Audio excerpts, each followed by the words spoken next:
मोना की सांस धौंकनी के समान चल रही थी। उसका उसका सीना बहुत तेज से धड़क रहा था।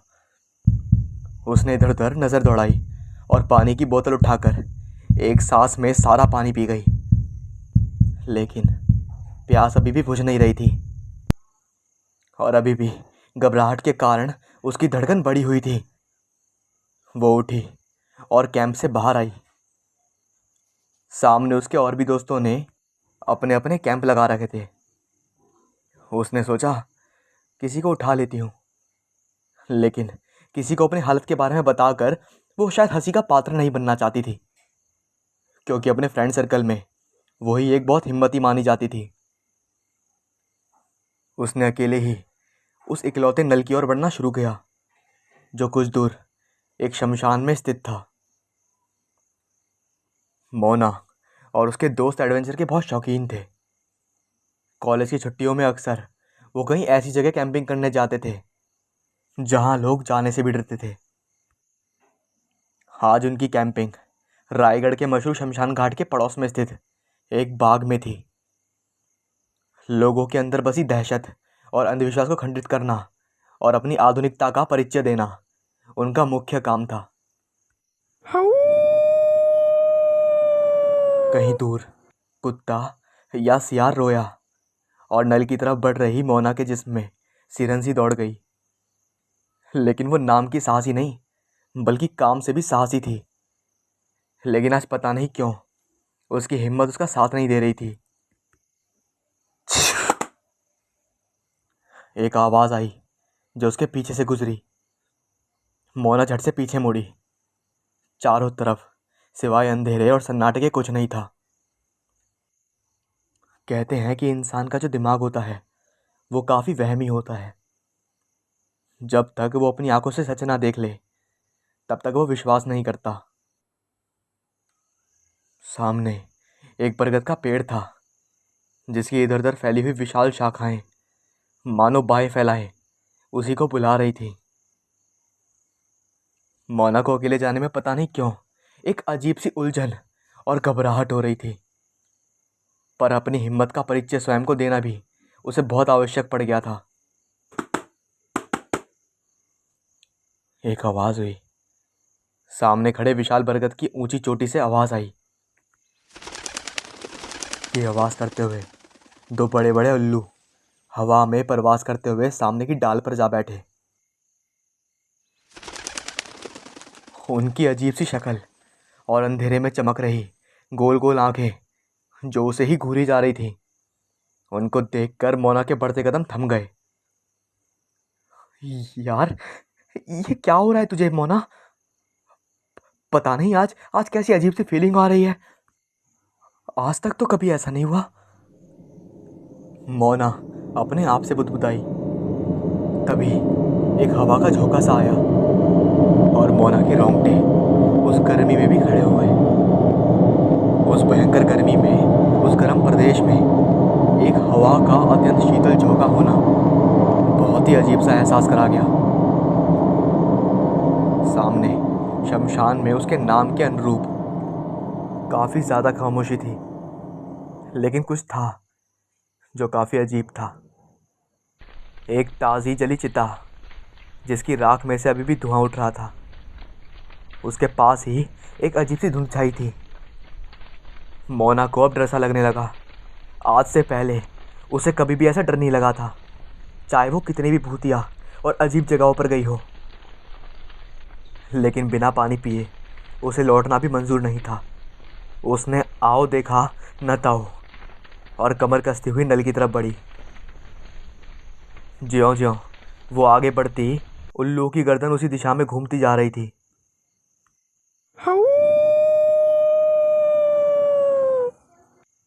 सियार या फिर कुत्तों का रुदन अब और भी तेज बढ़ता जा रहा था। मोना ने फटाफट नल से पानी भरा और उसे लेकर वो तेजी से आगे बढ़ी। लेकिन तभी उसे ऐसा एहसास हुआ कि कोई उसके पीछे आ रहा है। अपने एहसास की पुष्टि करने के लिए वो पीछे मुड़ी और उसकी सांस अटक गई। पीछे एक अजीब सी शक्ल वाली औरत खड़ी उसे ही अपनी गहरी नजरों से देख रही थी। मोना के तमाम रोबकूप पसीने की धारा बहने लगी। जी, जी, आप कौन हो? मोना के मुंह से बड़ी मुश्किल से निकला।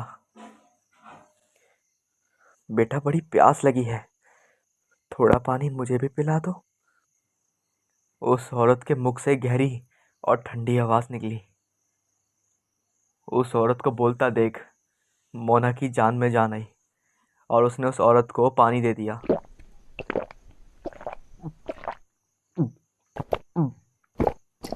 गटगट की आवाज करते हुए वो औरत पानी पीने लगी। पानी पीकर उसने वो बोतल मोना के हाथ में थमा दी। पानी पिलाकर तुमने मुझे बहुत बड़ा एहसान करा है, मैं जिंदगी भर तुम्हें नहीं भूलूंगी, उस औरत ने कहा। "अ, लेकिन आप इतनी इतनी रात गए, क्या यहीं कहीं आस पड़ोस में रहती हैं आप?" मोना का डर अब काफी हद तक कम हो चुका था। जवाब में उस औरत ने शमशान की तरफ उंगली उठा दी। क्या? क्या आप यहाँ की टेक केयर हैं? मेरा मतलब है यहीं शमशान में उस झोपड़ी में रहती हैं? मोना शमशान के किनारे पर बनी एक झोपड़ी की ओर इशारा करते हुए बोली। अरे नहीं, मैं वहां नहीं रहती। तो क्या आप आसपास के किसी गांव में रहती हैं? फिर उस औरत ने कहा, मैं पहले रायगढ़ में रहती थी, लेकिन आज सुबह ही मेरे घर वालों ने पता नहीं क्यों मुझे यहाँ लाकर अकेला छोड़ दिया। और गर्मी और तपन से मुझे बहुत प्यास लग रही थी, लेकिन लेकिन किसी ने भी मुझे पानी नहीं पिलाया। लेकिन तुमने मेरी प्यास बुझाई है। अब मैं तुम्हें कहीं नहीं जाने दूंगी। तुम मेरे साथ ही रहो और मुझे रोज पानी पिलाना। आग में जलने के बाद प्यास बहुत लगती है ना, इसलिए मेरी बात मान लो, मेरे साथ रहो। ये सुनकर जैसे मानो मोना की धड़कनें तेज हो चली हो। क्या मतलब है आपका?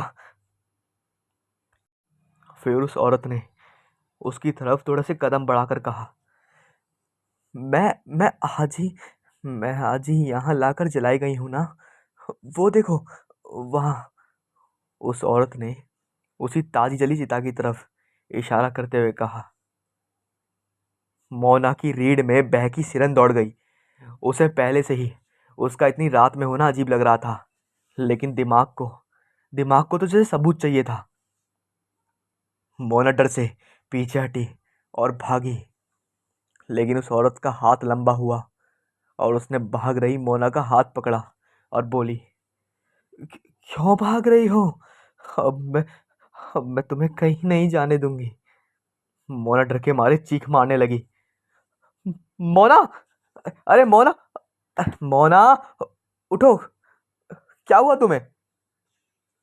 छपाक से पानी से भरी हुई बोतल मोना के मुंह पर फेंकी गई और एक झटके में मोना उठकर बैठ गई।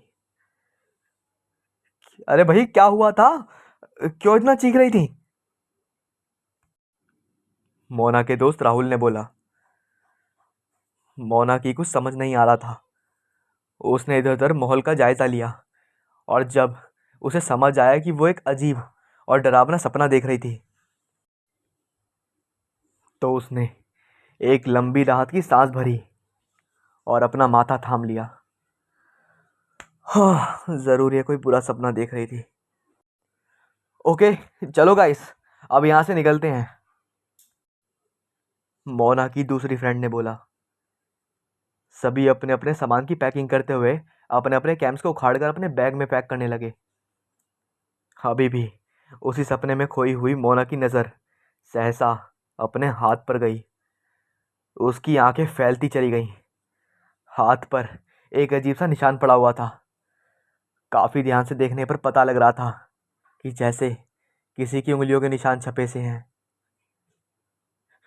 हे भगवान, ये क्या है? मोना के मुंह से निकला।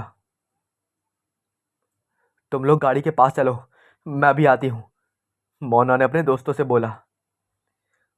ओके, लेकिन जल्दी आना, उसके दोस्त बोले। मोना सीधे उस झोपड़ी की तरफ बढ़ी जो रात में उसे शमशान के एक छोर पर बनी दिखाई पड़ी थी। झोपड़ी के पीछे एक अधेड़ उम्र का व्यक्ति लकड़ियां चीर रहा था। सुनिए। जी बेटी, वो व्यक्ति पीछे मुड़कर बोला। आप यहीं रहते हैं क्या? हाँ हाँ, वो हाँफता हुआ बोला। मोना ने फिर हिचकते हुए बोला, कल रात में आप यहीं थे क्या? इस पर उन्होंने उत्तर दिया, नहीं बिटिया, रात में मैं यहाँ नहीं रुकता हूँ। क्यों, क्या बात है, कुछ दिक्कत है? और वो सब छोड़ो, ये बताओ तुम हो कौन और यहाँ क्या कर रही हो? उस वृद्ध आदमी ने एक लाइन में ही सब कुछ पूछ लिया, जैसे वो भी जानना चाहता हो कि आखिर बात क्या है। मोना ने उसे सब बताया और उसे अपने हाथ पर बड़ा निशान दिखाया। हे राम, ये क्या किया तुमने बेटी? तुम्हें यहाँ नहीं आना चाहिए था। ये शमशान शापित है और बहुत मानूस है। और और तुमने उस चुड़ैल को पानी भी पिलाया? व्यक्ति अत्यंत भयभीत होता हुआ बोला, लेकिन वो एक सपना था ना, और सपना तो सपना होता है। मोना बोली, नहीं बेटी, वो कोई सपना नहीं था, हकीकत थी जो तुम्हारे हाथ पर छपी है। हो सकता है सपने में मैंने ही अपने हाथ को कसकर पकड़ लिया हो। कुछ नहीं कह सकते बेटी, अब तुम जितना जल्दी हो सके यहाँ से जल्दी जाओ बेटी। मोना अपने दिमाग में कई शंकाएं भरती हुई अपने घर पहुंच चुकी थी। धीरे धीरे कुछ दिन बीत गए और कुछ भी ऐसा नहीं हुआ जो उसकी नज़र में अविश्वसनीय हो। हाथ का निशान भी फीका पड़ने लगा। रात के करीब 3 बजने वाले थे। घर में सभी आराम से एसी की ठंडी हवा में गहरी नींद में सोए हुए थे। मोना एसी का प्रयोग नहीं करती थी क्योंकि उसे बंद कमरे में सांस की प्रॉब्लम हो जाती थी। अचानक लाइट गुल हो चली। सीलिंग फैन के बंद हो जाने से और गर्मी के एहसास से मोना की नींद उचट गई। काफ़ी देर इंतजार के बाद भी जब बिजली का आगमन नहीं हुआ तो उसने अपने बिस्तर को लपेटा और छत पर खुली हवा में पहुंच गई। छत पर काफ़ी राहत थी और मध्यम मध्यम ठंडी हवा का चलना जारी था। उसने छत पर अपना बिस्तर लगाया और आराम से पसर कर सो गई। खटाक की ध्वनि सुनकर उसकी आंखें खुल गई। ऐसा लगा कि जैसे किसी ने कोई चीज़ फेंकी हो। उसने उठकर देखा, लेकिन कुछ भी उसे अजीब नहीं दिखा। वो दोबारा लेटकर सोने का प्रयास करने लगी। एक धमकी आवाज़ आई जिसे सुनकर उसकी आगोश में पहुंच रही नींद फिर से खुल गई। ऐसा लगा कि इसे छत पर कोई कूदा हो। यह आवाज़ पूरी छत पर हल्की हल्की आवाज़ में गूंजने लगी। कौन है? कौन है? माँ तुम हो क्या? रेखा, तू है क्या? मोना पायल की आवाज़ सुनती हुई बोली, लेकिन कोई उत्तर नहीं मिला। आह आह, यह आवाज़ करते हुए मोना ने अपने हाथ को थाम लिया। मोना की आंखें आश्चर्य से फटने लगीं। उसका फीका पड़ चुका निशान फिर से गहरा होता जा रहा था और अंधेरे में चमक सा रहा था।